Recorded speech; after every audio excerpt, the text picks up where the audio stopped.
बघा विद्यार्थी मित्रांनो, या ठिकाणी आपण घड्याळ वेळ याच्यामधील दशांश अपूर्णांकाचे म्हणजे दशांश अपूर्णांकामध्ये जर वेळ दिलेली असेल तर त्याचे तास, मिनिटे आणि सेकंदात रूपांतर कसे करायचे हे पाहणार आहोत. सुरुवातीला आपल्या या चॅनलवर जर कोणी नवीन असेल तर त्यांनी चॅनलला सबस्क्राईब करा, म्हणजे या गणिताविषयीचे जे काही व्हिडिओ आहेत महत्त्वाचे ते तुम्हाला पाहता येतील. तसेच या व्हिडिओला लाईक करा, शेअर करा, आपल्या मित्रांपर्यंत पाठवा, म्हणजे त्यांनाही याचा उपयोग होईल. चला बघूया.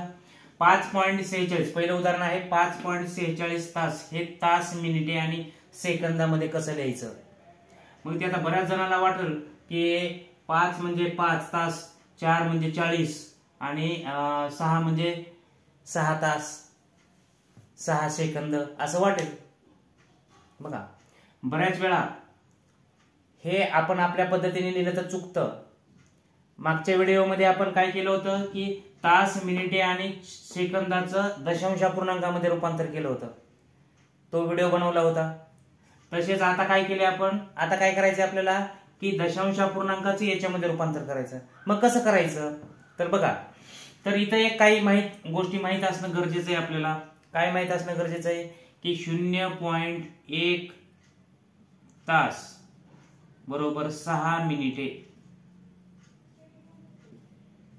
आणि 0.01 तास बरोबर 36 सेकंद हे माहित असणं गरजेचं आहे आपल्याला. हे जर माहित असलं तर निश्चितपणे आपल्याला काय होतंय हे उदाहरण सोडवता येतं. या ठिकाणी बघा आता की 5.46 हे आहे. मग आता कसं करायचं तर हे दशांश अपूर्णांकाच्या मागे जी संख्या असेल 5 ते तासामध्ये जसं तसंच लिहायचं, म्हणजे हे 5 तास तर तसेच जसे तसेच. मग आता राहिले 4, हे 4. आता काय करायचं हे करण्यासाठी, आता हे तर बघा हे 4 म्हणजे काय झालं 0.4 झालं आहे की नाही. म्हणजे 0.1 बरोबर 6 आहे. मग 0.4 बरोबर किती असेल 0.1 बरोबर 6, 0.2 बरोबर 12, 0.3 बरोबर 18, 0.4 बरोबर 24 असेल. मग काय करायचं नेमकं तर काय नाही, बघा या ठिकाणी 6 ने गुणायचं. जे मिनिटे आहे सॉरी दशांश चिन्हानंतरची पहिली संख्या आहे त्याला 6 ने गुणायचं. गुणा 6 चोक 24 किती आले 24 आले. मग इथं काय करायचं 24 लिहिले आपण, पण लगेच उत्तर आलं का तर नाही आलं. थांबा, हे 24 लिहिलं ओके. आता हे जे 6 आहे पुढचं, या 6 ला 36 ने गुणायचं. या 6 ला काय करायचं 36 ने. कशामुळं 0.01 तास बरोबर 36 सेकंद. मग याचा अर्थ काय 0.06 याचा अर्थ म्हणजे 36 गुणवले 6 केलं तर ते निघतं. बघा 6 36 ला 6 हातचे आले 3, 6 18 19 20 21 216 आलं. काय आलं 216. मग इथं 216 लिहायचे का तर नाही. मग त्या 216 ला 60 ने भागायचं. कितीने भागायचं 60 ने भागायचं.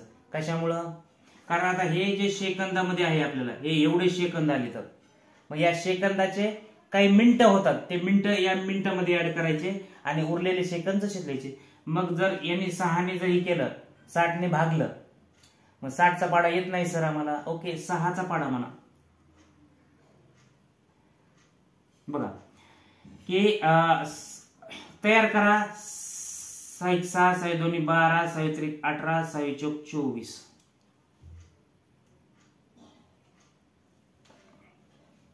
ओके पाडा तयार करूया. इथं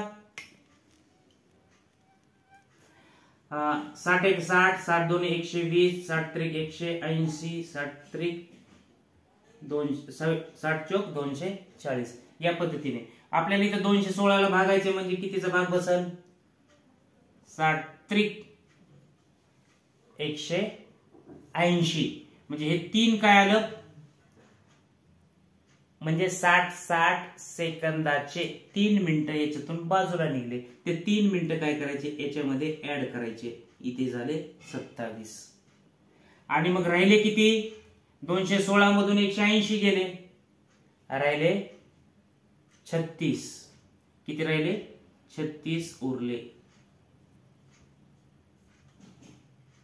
36 उरले. मग काय येईल उत्तर आपलं? काय येईल उत्तर? तर बघा उत्तर हे असं लिहिलं. आता इथं मी पुसतो आणि इथं असं करतो की 5 तास हे 27 मिनिटे आणि उरलेले सेकंद जे आहेत हे 36 सेकंद उरलेले. 36 सेकंद. या पद्धतीने आपल्याला हे उत्तर येईल. पर्याय नंबर काय येईल? पर्याय नंबर 1. काय करायचं? या पहिल्या याला 6 ने गुणायचं, ते जसं तसं लिहायचं. दुसऱ्या याला 36 ने गुणायचं. जेवढे सेकंद येते मग सेकंदाचे मिनिटांमध्ये करण्यासाठी पुन्हा त्याला काय करायचं? 60 ने भागायचं. कारण सेकंद खूप येतात, म्हणजे 100, 200, 300च्या पुढे येतात.